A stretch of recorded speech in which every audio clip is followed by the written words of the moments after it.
कहानी की शुरुआत होती है शॉशैंक रिडेम्पशन नाम की एक जेल से। बाहर से देखने में यह बस पत्थरों से बनी एक बड़ी जेल लगती है, लेकिन इसके अंदर की दुनिया किसी नरक से कम नहीं। ऊंची दीवारें, लोहे के गेट, सख्त गार्ड्स और ऐसा डर कि यहाँ कदम रखते ही आदमी समझ जाता है कि अब उसकी जिंदगी उसकी अपनी नहीं रही। कहा जाता है कि यह दुनिया की सबसे सिक्योर जेलों में से एक है। यहाँ हजारों कैदी बंद हैं, लेकिन आज तक कोई भी यहाँ से भाग नहीं सका। और जो एक बार यहाँ आ गया, उसके लिए बाहर की दुनिया धीरे धीरे सिर्फ एक याद बनकर रह जाती है। कुछ कैदी ऐसे भी हैं जिन्होंने अपनी पूरी जिंदगी इसी जेल में निकाल दी, लेकिन उन्होंने भागने के बारे में सोचना तक छोड़ दिया, क्योंकि शॉशैंक से भागने की कोशिश करने वाले आदमी का अंजाम अक्सर सीधी मौत होता है। अब सीन कट होता है और हम कोर्ट में एंडी नाम के एक आदमी को देखते हैं। एंडी कोई आम आदमी नहीं था, वह अमेरिका के एक बड़े बैंक का बैंकर था, पढ़ा लिखा, समझदार और बाहर की दुनिया में इज्जत से जीने वाला आदमी। लेकिन आज उस पर अपनी वाइफ और उसके लवर के मर्डर का इल्जाम है। जज उसके खिलाफ फैसला सुनाते हुए उसे उम्र कैद दे देता है। एंडी बार बार कहता है कि उसने ये मर्डर नहीं किए, लेकिन सच कितना भी साफ क्यों न हो, अगर उसे साबित करने के लिए प्रूफ न हो तो कोर्ट अक्सर आदमी की बात नहीं मानती। एंडी के पास अपने बचाव में ऐसा कुछ नहीं था जो उसे इस इल्जाम से निकाल सके। One for each of your victims. So be it. और इसी वजह से उसे भेज दिया जाता है शॉशैंक, उस जगह जहां उम्मीद भी धीरे धीरे दम तोड़ देती है। एंडी के साथ और भी कई नए कैदी जेल में लाए जाते हैं। जैसे ही ये लोग अंदर पहुंचते हैं, पहले से मौजूद पुराने कैदियों के बीच हमेशा की तरह एक अजीब खेल शुरू हो जाता है। वे आपस में शर्त लगाते हैं कि आज रात नए आए लोगों में से सबसे पहले कौन टूटेगा, कौन रोएगा, कौन घर जाने की भीख मांगेगा। इसी भीड़ में रेड नाम का एक पुराना कैदी एंडी पर दांव लगाता है। उसे लगता है कि एंडी बहुत सीधा साधा है, शायद किसी आरामदायक जिंदगी से आया है और उसने कभी असली तकलीफ देखी ही नहीं। इसलिए रेड को पूरा यकीन था कि रात होते ही यही आदमी सबसे पहले ब्रेक डाउन करेगा। कुछ देर बाद सभी नए कैदियों को लाइन से अंदर लाया जाता है और एक एक करके उनके सेल में बंद कर दिया जाता है। बाहर से लोहे के दरवाजे बंद होते हैं और उसी के साथ जैसे उनकी पुरानी जिंदगी भी बंद हो जाती है। रात गहरी होने लगती है और तभी पुराने कैदी शोर मचाना शुरू कर देते हैं। वे चिल्लाते हैं, हंसते हैं, ताने मारते हैं, नए कैदियों को डराते हैं ताकि उनमें से कोई टूट जाए। आखिरकार वही होता है जिसका सबको इंतजार था। नए आए कैदियों में से एक आदमी रोने लगता है। वह फूट फूट कर कहता है कि उसे घर जाना है। उसकी आवाज में ऐसा डर होता है जो सीधे अंदर तक लग जाए।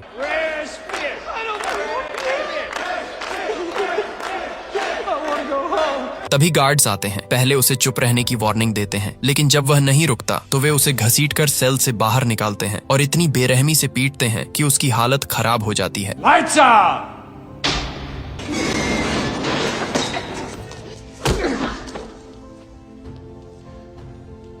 दूसरी तरफ रेड अपना दांव हार जाता है, क्योंकि जिस आदमी पर उसने सबसे पहले टूट जाने का अंदाजा लगाया था, वही पूरी रात बिना एक आवाज किए चुप बैठा रहता है। एंडी न रोता है, न चिल्लाता है, न दया मांगता है, वह बस खामोश रहता है। और उसी पल रेड पहली बार समझता है कि ये आदमी बाहर से चाहे जितना शांत दिखता हो, अंदर से उतना कमजोर बिल्कुल नहीं है। उसी एक रात के बाद रेड को समझ आ गया कि एंडी बाहर से जितना शांत दिखता है, अंदर से उतना ही स्ट्रांग है। इसलिए अगले दिन वह शर्त हारने के बाद अपने साथी को सिगरेट का पूरा डिब्बा दे देता है। वहीं दूसरी तरफ एंडी अकेला चुपचाप अपना ब्रेकफास्ट कर रहा होता है। वह ज्यादा बोलता नहीं, लेकिन हर चीज को बहुत ध्यान से देख रहा होता है। इसी दौरान उसकी मुलाकात जेल के सबसे पुराने कैदी ब्रुक्स से होती है। ब्रुक्स उन लोगों में से था जिसने अपनी जिंदगी का बहुत बड़ा हिस्सा इसी जेल में गुजार दिया था। एंडी धीरे धीरे उससे बात शुरू करता है और समझदारी से जेल के रूल्स, यहाँ के लोगों और अंदर चलने वाले सिस्टम के बारे में जानने की कोशिश करता है। ब्रुक्स उसे एक जरूरी बात बताता है, अगर बाहर से कोई छोटी मोटी चीज मंगवानी हो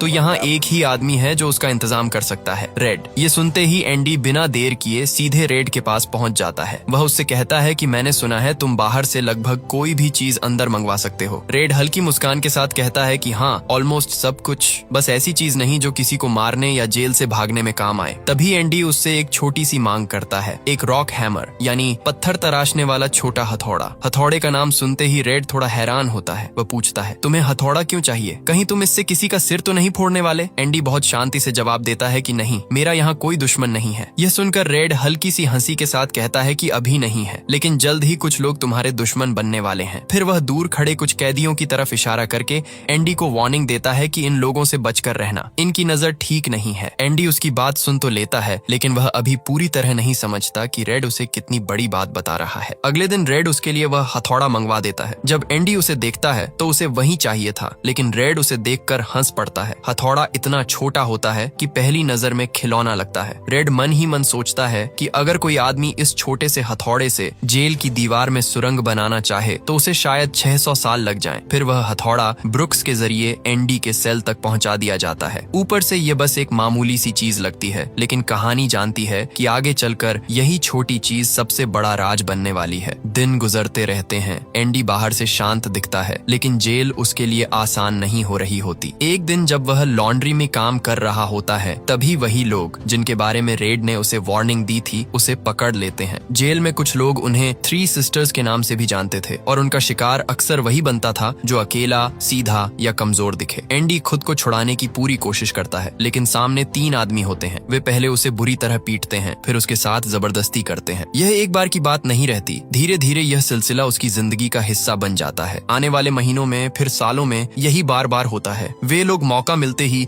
एंडी को घेर लेते, मारते और उसके साथ गलत करते। उसके शरीर पर हमेशा चोट के निशान रहते। कई बार लगता था कि अगर यह सब और लंबा चला तो वह अंदर से पूरी तरह टूट जाएगा। लेकिन एंडी की सबसे बड़ी बात यही थी कि जितना वह बाहर से खामोश दिखता था, अंदर से उतना ही जिद्दी था। वह झुकता जरूर था, लेकिन पूरी तरह टूटता नहीं था। इसी तरह लगभग 2 साल बीत जाते हैं। फिर जेल में एक अनाउंसमेंट होता है कि छत की मरम्मत के लिए कुछ कैदियों की जरूरत है। यह काम छोटा नहीं था, क्योंकि इसका मतलब था कुछ देर खुले आसमान के नीचे रहना, जेल के रूटीन से थोड़ी राहत मिलना और दूसरे कामों से अलग एक मौका मिलना। कैदियों की एक टीम तैयार की जाती है जिसमें रेड और एंडी दोनों शामिल होते हैं। सब लोग अपने अपने काम में लग जाते हैं, लेकिन वहाँ उन सबकी देखरेख कर रहा होता है एक बहुत सख्त सिक्योरिटी गार्ड, हैडली। ये वही आदमी था जिसकी एक छोटी सी नाराजगी भी किसी कैदी को अस्पताल पहुंचा सकती थी, और यहीं से एंडी की जिंदगी का अगला बड़ा मोड़ शुरू होने वाला था। हैडली उन गार्ड्स में से था जिनके सामने कैदी सीधे खड़े होने से भी डरते थे। जरा सी गलती पर वह किसी को भी बुरी तरह पीट सकता था। उसी दिन जब सभी लोग छत पर काम कर रहे थे, हैडली अपने साथियों से परेशान होकर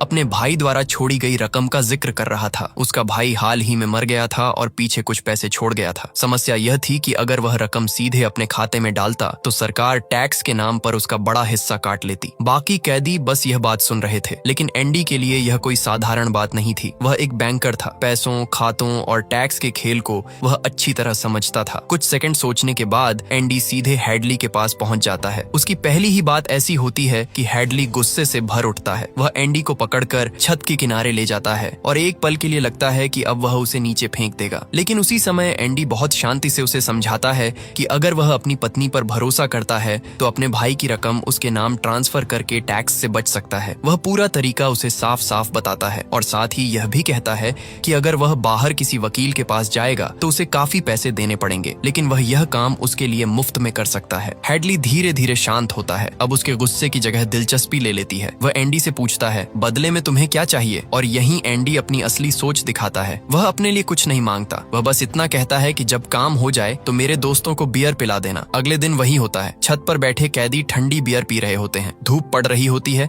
हवा चल रही होती है और कुछ मिनटों के लिए ऐसा लगता है जैसे वे कैदी नहीं, दिन भर की मेहनत के बाद आराम कर रहे आम मजदूर हों। सबसे खास बात यह थी कि एंडी खुद बियर नहीं पीता। वह एक तरफ बैठकर बाकी सबको देखता है और बस उस पल को फील करता है। शायद बहुत समय बाद उसे लगा था कि इन दीवारों के अंदर भी इंसान को कुछ सेकंड के लिए इंसान जैसा फील कराया जा सकता है। इस घटना के बाद रेड और एंडी के बीच दोस्ती और गहरी होने लगती है। अब रेड उसे सिर्फ एक शांत और अलग सा कैदी नहीं मानता, बल्कि एक ऐसा आदमी समझने लगता है जो बिना शोर किए हालात बदल सकता है। कुछ दिन बाद जेल में कैदियों को फिल्म दिखाई जाती है। सब लोग बड़े ध्यान से फिल्म देख रहे होते हैं और स्क्रीन पर रीटा हैवर्थ नजर आती है। फिल्म खत्म होने के बाद एंडी रेड के पास आता है और उससे कहता है कि मुझे रीटा हैवर्थ का एक बड़ा पोस्टर चाहिए। रेड के लिए यह कोई मुश्किल बात नहीं थी, क्योंकि पूरे जेल में वही आदमी था जो बाहर से छोटी बड़ी चीजें अंदर मंगवा सकता था। लेकिन उसे क्या पता था कि यही पोस्टर आगे चलकर एंडी के सेल की दीवार पर सबसे बड़ा राज छुपाने वाला है। इसके कुछ समय बाद एंडी फिर उन्हीं लोगों के सामने पड़ जाता है जो लंबे समय से उसे परेशान कर रहे थे। वे उसे अपने साथ चलने को कहते हैं, हैं, लेकिन इस बार एंडी पहले जैसा चुप नहीं रहता। वह साफ मना कर देता है। बस फिर क्या था, तीनों उस पर टूट पड़ते हैं। एंडी पूरी ताकत से उनका मुकाबला करता है, लेकिन अकेला आदमी 3 लोगों के सामने ज्यादा देर तक टिक नहीं सकता था। वे उसे बुरी तरह पीटते हैं। इस बार वे अपनी गंदी मंशा पूरी तो नहीं कर पाते, लेकिन एंडी को इतना मारते हैं कि वह पूरे 1 महीने के लिए अस्पताल पहुंच जाता है। जेल के अंदर यह बात फैल जाती है कि इस बार मामला बहुत आगे निकल गया। जिस आदमी की वजह से एंडी अस्पताल पहुंचा था, उसे पहले 1 हफ्ते के लिए काल कोठरी में डाला जाता है, लेकिन असली हिसाब उसके बाद होता है। जब वह वापस अपने सेल में आता है तो वहाँ वही ऑफिसर मौजूद होता है जिसकी रकम बचाने में एंडी ने मदद की थी। उसे किसी ने बता दिया था कि एंडी की यह हालत किसने की है। फिर जो होता है उसके बाद वह आदमी जिंदगी भर याद रखने लायक सबक सीखता है। उस ऑफिसर की मार इतनी खतरनाक होती है कि वह हमेशा के लिए बेकार हो जाता है। उसी दिन के बाद एंडी को तंग करने वाला वह गिरोह पहले जैसा खौफनाक नहीं रह जाता। 1 महीने बाद जब एंडी अस्पताल से लौटता है तो उसे अपने सेल में रीटा हेवर्थ का बड़ा पोस्टर मिलता है। यह रेड की तरफ से वेलकम गिफ्ट था। बाहर से यह बस एक फिल्म स्टार का पोस्टर लगता था, लेकिन धीरे धीरे यही पोस्टर एंडी की कोठरी की दीवार पर सबसे जरूरी चीज बन जाता है। दिन आगे बढ़ते हैं और फिर एक दिन जेल का वार्डन खुद एक गार्ड को साथ लेकर एंडी के सेल में आता है। ऊपर से यह सिर्फ एक तलाशी लगती है, लेकिन असल में यह मुलाकात किसी और वजह से थी। वार्डन अब तक जान चुका था कि एंडी उसके बहुत काम आ सकता है। गार्ड सेल की एक एक चीज चेक करते हैं, लेकिन उन्हें कुछ नहीं मिलता। आखिर में वार्डन की नजर सामने लगे पोस्टर पर जाती है। वह हल्का सा देखकर कहता है कि वैसे तो मैं सेल में पोस्टर अलाउ नहीं करता, लेकिन तुम इसे लगाए रख सकते हो। यही समझ आता है कि वह सिर्फ तलाशी लेने नहीं, एंडी को परखने आया था। इसी दौरान उसकी नजर एंडी के हाथ में पकड़ी बाइबल पर भी पड़ती है। वार्डन कुछ दूर जाने के बाद वापस लौटता है और एंडी की बाइबल उसे वापस देते हुए कहता है, मुक्ति का रास्ता इसी में है। उस वक्त यह बस एक धार्मिक लाइन लगती है, लेकिन आगे चलकर यही बात इस पूरी कहानी का सबसे बड़ा आयरनी बन जाती है। अगले ही दिन वार्डन एंडी को अपने ऑफिस में बुलाता है। वह उससे बड़े सधे हुए अंदाज में बात करता है, जैसे बाकी कैदियों से अलग हो। फिर कहता है कि तुम्हारे जैसा इंटेलिजेंट आदमी सिर्फ पत्थर तोड़ने या कपड़े धोने के लिए नहीं बना। इसी के बाद वह एंडी को जेल की लाइब्रेरी में असिस्टेंट बना देता है। लाइब्रेरी में एक बूढ़ा कैदी काम करता था जिसका नाम ब्रुक्स था। सालों से वही इस जगह को संभाल रहा था। अब एंडी की जिंदगी का एक नया फेज शुरू होता है। पहले हेडली, फिर दूसरे गार्ड्स, फिर एक एक करके बाकी ऑफिसर्स भी अपने टैक्स फॉर्म्स और अकाउंट के काम लेकर एंडी के पास आने लगते हैं। जिस ऑफिसर का टैक्स एंडी ने बचाया था, वही एक दिन दूसरे ऑफिसर को भी उसके पास ले आता है। एंडी कुछ ही मिनटों में उसका पेपर का काम निपटा देता है। धीरे धीरे पूरे जेल में यह बात फैल जाती है कि यह आदमी सिर्फ पढ़ा लिखा नहीं, बहुत काम का भी है। अब एंडी का काम बढ़ता चला जाता है। वह लाइब्रेरी संभालता है, ऑफिसर्स के फॉर्म्स भरता है, टैक्स रिटर्न करता है और साथ ही साथ लाइब्रेरी को बेटर बनाने के लिए बाहर लेटर्स भी लिखता रहता है। वह बार बार बुक्स और फंड मांगता है, क्योंकि उसे पता था कि इंसान से सब कुछ छीन लो, लेकिन अगर उसके पास पढ़ने को कुछ बचा हो तो उसका दिमाग पूरी तरह से बंद नहीं होता। काम इतना बढ़ जाता है कि आखिरकार एंडी अपने सबसे अच्छे दोस्त रेड को भी अपने पास असिस्टेंट बना लेता है। फिर एक दिन लाइब्रेरी में अचानक ऐसा कुछ होता है जिसकी किसी को उम्मीद नहीं थी। ब्रुक्स एक कैदी के गले पर चाकू रख देता है और धमकी देता है कि अगर कोई आगे बढ़ा तो वह उसका गला काट देगा। पहली नजर में लगता है कि बूढ़ा आदमी पागल हो गया है, लेकिन असली वजह कुछ और थी। ब्रुक्स की रिहाई मंजूर हो चुकी थी। वह जेल छोड़ने वाला था और यही बात उसे अंदर से तोड़ रही थी। उसने अपनी जिंदगी के 50 साल इसी जेल में गुजारे थे। उसके लिए यही असली दुनिया बन चुकी थी। बाहर की दुनिया कैसी होती है वह लगभग भूल चुका था। उसे लग रहा था कि अगर वह किसी का खून कर देगा तो उसकी सजा बढ़ जाएगी और उसे यहीं रहने दिया जाएगा। एंडी किसी तरह उसे शांत करता है, समझाता है और आखिरकार ब्रुक्स चाकू नीचे रख देता है। लेकिन असली मुश्किल अब शुरू होने वाली थी। जब ब्रुक्स जेल से बाहर निकलता है तो बाहर की दुनिया उसे बिल्कुल अजनबी लगती है। 50 साल पहले जो शहर उसने छोड़ा था, ये वह जगह नहीं थी। अब सड़कें गाड़ियों से भरी थीं, लोग तेज भागते थे, किसी के पास किसी के लिए वक्त नहीं था। उसे एक सुपरमार्केट में छोटी सी जॉब मिलती है, लेकिन वहाँ भी उसका मन नहीं लगता। वह बहुत धीरे काम करता है, लोग उसे डांट देते हैं, मैनेजर उसे डांट देता है और हर रोज उसे और ज्यादा महसूस होता है कि वह इस दुनिया के लिए बना ही नहीं है। उसे बार बार जेल की याद आती है, वहाँ की दीवारें, वहाँ का रूटीन, वहाँ के लोग, सब कुछ उसे यहाँ की आजादी से ज्यादा अपना लगने लगता है। कई बार उसके मन में आता है कि कोई क्राइम कर ले ताकि फिर से जेल भेज दिया जाए, लेकिन इस उम्र में वह कुछ कर भी नहीं सकता। आखिरकार वह हार जाता है। मरने से पहले वह जेल में अपने साथियों के नाम एक लेटर लिखता है और फिर अपनी जान दे देता है। जब यह खबर शॉशैंक पहुंचती है तो सब अंदर तक हिल जाते हैं। पहली बार सबको साफ समझ आता है कि जेल सिर्फ आदमी को बंद नहीं करती, धीरे धीरे उसे अपने बिना जीने लायक भी नहीं छोड़ती। इसी बीच वार्डन एक नया प्रोग्राम शुरू करता है। अब कैदियों को जेल के बाहर ले जाकर काम कराया जाएगा। ऊपर से रीजन यह दिया जाता है कि इससे कैदी मेहनत सीखेंगे, डिसिप्लिन सीखेंगे और बाहर की दुनिया के काम से जुड़े रहेंगे। लेकिन असल खेल कुछ और था। वार्डन कैदियों की सस्ती लेबर का यूज करके बाहर के कॉन्ट्रैक्ट्स ले रहा था। लोकल कंस्ट्रक्शन टीम्स को काम नहीं मिलता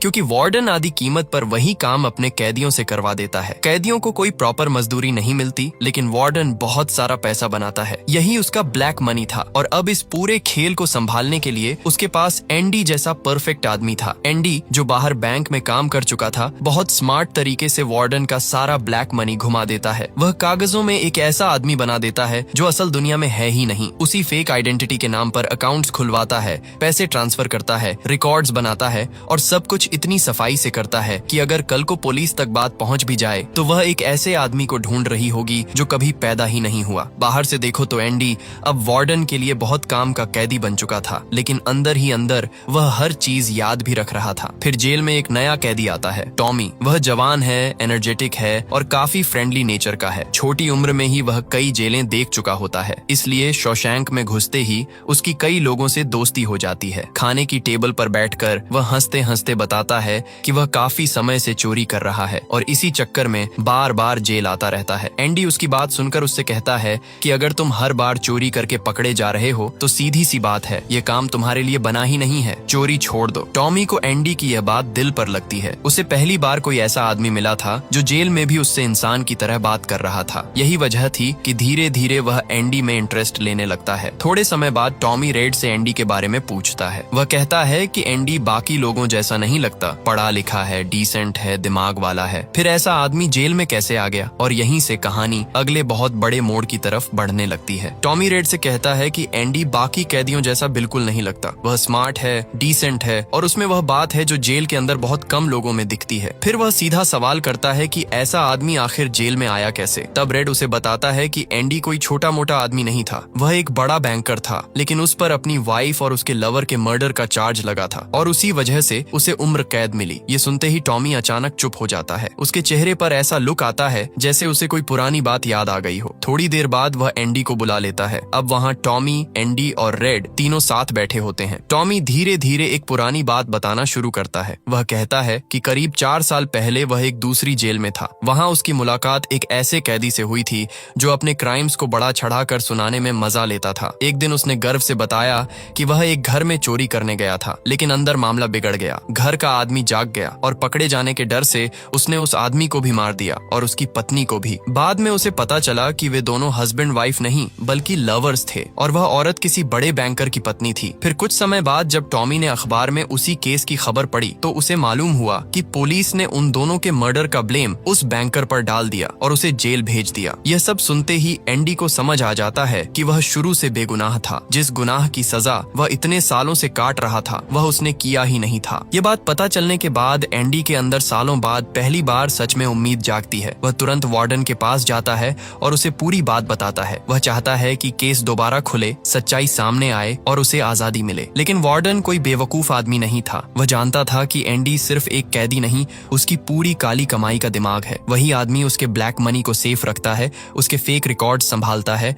और उसके सारे राज जानता है। अगर एंडी बाहर निकल गया तो वार्डन सिर्फ पैसे नहीं खोएगा, वह बर्बाद हो जाएगा। इसलिए वह एंडी की बात सुनकर ऐसे बिहेव करता है जैसे यह कोई मामूली कहानी हो। वह कहता है कि ऐसी झूठी बातें उसे रोज सुनने को मिलती हैं। एंडी उसे समझाने की कोशिश करता है। वह यहाँ तक कह देता है कि अगर वह बाहर भी गया तब भी वार्डन का राज नहीं खोलेगा, लेकिन वार्डन पर इसका कोई असर नहीं होता। एंडी को पहली बार इतनी जोर से महसूस होता है कि उसने सालों तक जिस आदमी का काम किया वही आदमी उसे सच्चाई के बावजूद आजाद नहीं होने देगा। गुस्से में वह वार्डन पर चिल्ला पड़ता है। बस यही वार्डन को चाहिए था। वह तुरंत एंडी को 1 महीने के लिए काल कोठरी में डलवा देता है। लेकिन असली खेल अभी बाकी था। एंडी को सजा दिलाने के बाद वार्डन सीधा टॉमी के पास जाता है। वह बहुत शांति से उससे पूछता है कि जो बात उसने एंडी को बताई क्या वह सच है। टॉमी बिना डरे कहता है कि हाँ, ये सब बिल्कुल सच है। फिर वार्डन उससे पूछता है कि अगर जरूरत पड़ी तो क्या वह कोर्ट में गवाही देगा। टॉमी कहता है कि हाँ, वह तैयार है। बस यही सुनना वार्डन चाहता था। अगले ही पल वह ऊपर खड़े गार्ड को इशारा करता है और गार्ड टॉमी को गोलियों से छलनी कर देता है। कुछ ही सेकंड्स में सब खत्म हो जाता है। बाहर कहानी फैलाई जाती है कि टॉमी भागने की कोशिश कर रहा था,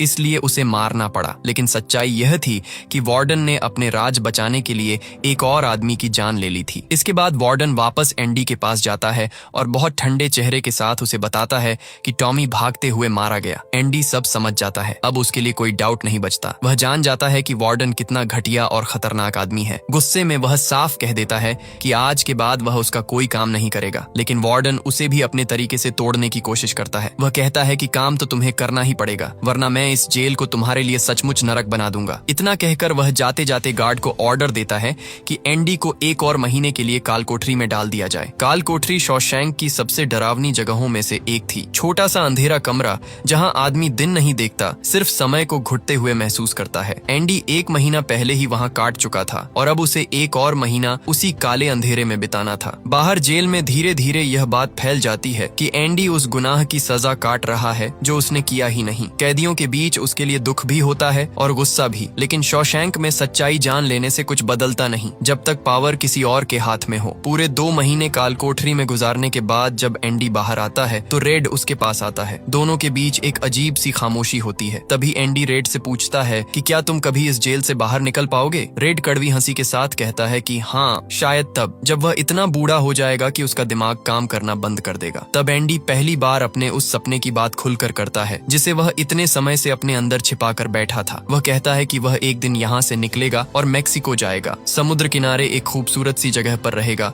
एक छोटा सा रेस्टोरेंट खोलेगा, पुरानी बोट को रिपेयर करेगा और वहाँ एक ऐसे आदमी की जरूरत होगी जो उसके लिए बाहर से सामान लाया करे। बात साफ थी, वह रेड की तरफ इशारा कर रहा था, लेकिन रेड उसकी बात सुनकर खुश नहीं होता। वह उसे रोकता है, कहता है कि उम्मीद बहुत खतरनाक चीज होती है, यह इंसान को पागल कर देती है। शॉशैंक जैसी जगह में अगर आदमी बहुत ज्यादा उम्मीद पाल ले तो वह सच से कट जाता है। रेड चाहता है कि एंडी अपने सपनों को छोड़ दे और रियलिटी में जीना सीखे। वह कहता है कि मेक्सिको बहुत दूर है और शॉशैंक की दीवारें उससे भी ज्यादा मजबूत हैं। ये कहकर रेड वहां से जाने लगता है, लेकिन एंडी उसे रोक लेता है। वह उससे कहता है कि अगर तुम कभी इस जेल से बाहर निकले तो मेरे लिए एक काम जरूर करना। रेड बिना ज्यादा सोचे हाँ कर देता है। तब एंडी उसे एक जगह के बारे में बताता है। वह कहता है कि एक बड़े खुले मैदान के पास एक खूबसूरत पेड़ है, उसी जगह के नीचे मैंने कभी अपनी वाइफ को प्रपोज किया था। वहाँ पास ही पत्थरों की एक छोटी सी दीवार है। उस दीवार में तुम्हें एक काला पत्थर मिलेगा और उसके नीचे मैंने एक बॉक्स छिपाया है। जब भी तुम रिहा हो जाओ वहाँ जाकर उसे देखना। एंडी ये सब बहुत शांति से कहता है, लेकिन उसकी बातों में कुछ ऐसा था जिसने रेड को और बेचैन कर दिया। उसे लगने लगा कि एंडी शायद अंदर ही अंदर कुछ बड़ा सोच रहा है। इसके बाद एंडी सीधा वार्डन के पास जाता है और हमेशा की तरह उसका सारा काम खत्म करता है। वह पेपर्स, रिकॉर्ड्स और डॉक्यूमेंट्स को संभाल कर एक खास तिजोरी में रखता है। काम खत्म होने के बाद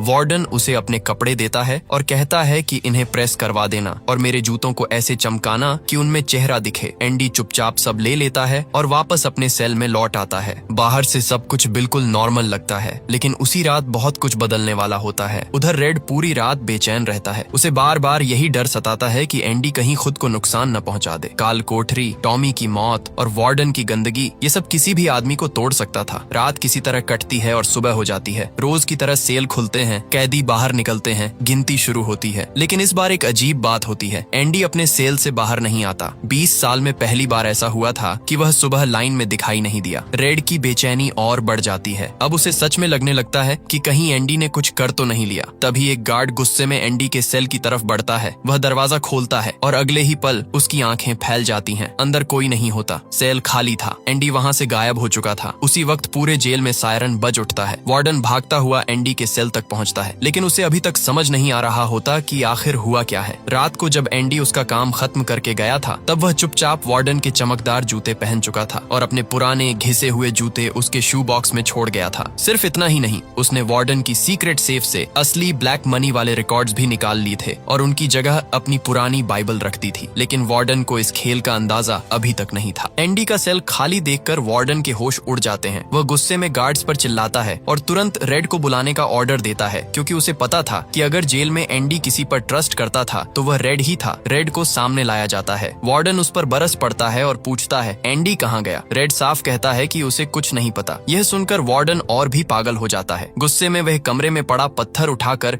इधर उधर फेंकने लगता है। फिर एक पत्थर वह दीवार पर लगे पोस्टर पर मारता है, लेकिन इस बार कुछ अजीब होता है। पत्थर टकराकर नीचे नहीं गिरता, वह पोस्टर के आर पार चला जाता है। बस यही वह पल था जब सबकी सांस अटक जाती है। वार्डन आगे बढ़ता है, हाथ अंदर डालता है और अगले ही सेकंड पोस्टर फाड़ देता है। पीछे जो दिखता है उसे देखकर हर कोई दंग रह जाता है। दीवार के अंदर एक लंबी सुरंग बनी हुई थी। सबके होश उड़ जाते हैं। इतनी मजबूत दीवार के अंदर इतनी बड़ी सुरंग सुरंग, वह भी बिना किसी मशीन के, ये सोच पाना ही मुश्किल था। लेकिन एंडी ने वही कर दिखाया था जो नामुमकिन लगता था। बाद में सबको पता चलता है कि यह काम 1-2 दिन का नहीं, पूरे 20 साल का था। वही छोटा सा रॉक हैमर जिसे रेड ने कभी मजाक समझकर मंगवाया था, एंडी का सबसे बड़ा हथियार बन गया। उसी से वह सालों तक अपनी सेल की दीवार को थोड़ा थोड़ा काटता रहा। दीवार का सीमेंट पुराना और कमजोर था। एंडी जियोलॉजी समझता था, इसलिए उसने बहुत पहले ही पकड़ लिया था कि यहीं से रास्ता बन सकता है। जो मिट्टी निकलती वह उसे अपनी जेब में भरकर धीरे धीरे यार्ड में गिरा देता ताकि किसी को शक न हो। बाहर से दीवार वैसी की वैसी दिखती रही और अंदर आजादी का रास्ता बनता रहा। फिर गार्ड्स उस जगह तक पहुंचते हैं जहां से एंडी बाहर निकला था। वहां उन्हें उसके पुराने कपड़े मिलते हैं और वही घिसा हुआ छोटा हथौड़ा भी, जिसने 20 साल तक पत्थर को हराया और आखिरकार एक आदमी को आजादी दे दी। अब कहानी हमें पिछली रात में ले जाती है। हम देखते हैं कि एंडी उसी सुरंग से रेंगता हुआ बाहर निकलता है। वह रास्ता सीधा जेल के बड़े सीवर पाइप तक जाता था। रात का अंधेरा, तेज बारिश और चारों तरफ सन्नाटा। एंडी एक पत्थर से पाइप तोड़ता है और उस सड़े हुए बदबूदार नाले में घुस जाता है। वह पाइप इतनी लंबी थी कि किसी भी आदमी की हिम्मत बीच में जवाब दे जाए, लेकिन एंडी रुकता नहीं। कीचड़, गंदगी, घुटन और बदबू के बीच वह रेंगता ही जाता है और आखिरकार जेल की बाउंड्री के बाहर एक नदी में गिरता है। बाहर निकलते ही वह अपने दोनों हाथ आसमान की तरफ उठा देता है। तेज बारिश उसके ऊपर बरस रही होती है, लेकिन वह अब सिर्फ भीग नहीं रहा था। वह जैसे 20 साल की कैद अपने बदन से धो रहा था। वही उसकी असली मुक्ति थी। अगली सुबह जब जेल के अंदर हड़कंप मचा होता है, उसी समय एंडी एक साफ सुथरे सूट में बैंक पहुंचता है। अब वह एंडी डुफ्रेन नहीं, बल्कि वही फेक आदमी था जिसे उसने सालों तक कागजों पर जिंदा रखा था। Randall Stephens. बैंक के रिकॉर्ड्स, सिग्नेचर्स, अकाउंट्स, पूरा खेल उसी ने बनाया था। इसलिए एक एक करके वह कई बैंक्स में जाता है और वार्डन का सारा ब्लैक मनी निकाल लेता है, लगभग $3,70,000। जाते जाते वह एक पार्सल भी भेजता है जिसमें वार्डन के खिलाफ सारे सबूत और रिकॉर्ड्स होते हैं। वह पार्सल सीधा पुलिस और न्यूज़पेपर ऑफिस तक पहुंचने वाला था। अगले ही दिन अखबारों में शॉशैंक के वार्डन और गार्ड्स की असली सच्चाई छप जाती है। पुलिस सायरन बजाती हुई जेल पहुंचती है। कैप्टन हैडली गिरफ्तार कर लिया जाता है। उधर वार्डन घबराकर अपने ऑफिस में छिपता है और अपनी सीक्रेट सेफ खोलता है, ये सोचकर कि शायद अब भी कुछ बचाया जा सकता है। लेकिन सेफ के अंदर उसे पैसे नहीं मिलते। वहां सिर्फ एंडी की पुरानी बाइबल होती है। पहले पन्ने पर एंडी का मैसेज लिखा होता है, आपने सही कहा था वार्डन, मुक्ति इसी में है। जब वार्डन बाइबल के पन्ने पलटता है तो उसका चेहरा उतर जाता है। पन्नों को काटकर अंदर वही जगह बनाई गई थी जहां एंडी सालों तक अपना रॉक हैमर छिपाकर रखता था। अब वार्डन को समझ आ जाता है कि खेल बहुत पहले उसके हाथ से निकल चुका था। बाहर पुलिस उसके ऑफिस का दरवाजा तोड़ने ही वाली होती है और उसी पल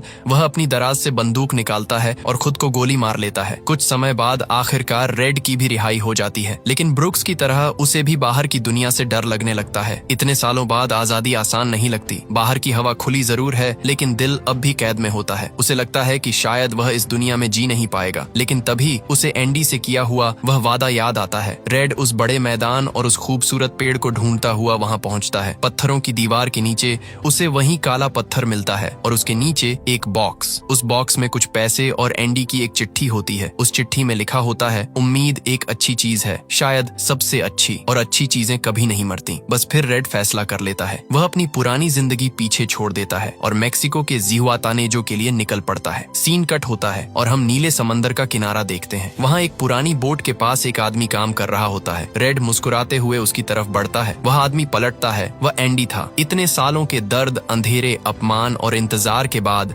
आखिरकार दोनों दोस्त उस जगह मिलते हैं जहाँ कोई दीवारें नहीं थीं, सिर्फ आजादी थी। और इसी खूबसूरत पल के साथ यह कहानी खत्म हो जाती है। आज भी कई लोग बिना गलती के सजा काट रहे हैं। मेरा अपना भाई योगेश पिछले 5 साल से झूठे जुर्म में जेल में है। इस केस में हमारा घर, जमीन सब बिक गया। हम अब किराए के घर में रहते हैं। माँ बीमार है, बाप भी बीमार है, और सबसे दर्द की बात यह है कि जो सच में गुनहगार हैं वो आज भी बाहर घूम रहे हैं। अगर आप भी ऐसी किसी कहानी से गुजर रहे हो तो कमेंट में जरूर बताना। 2 life sentences back to back. One for each of your victims. So be it.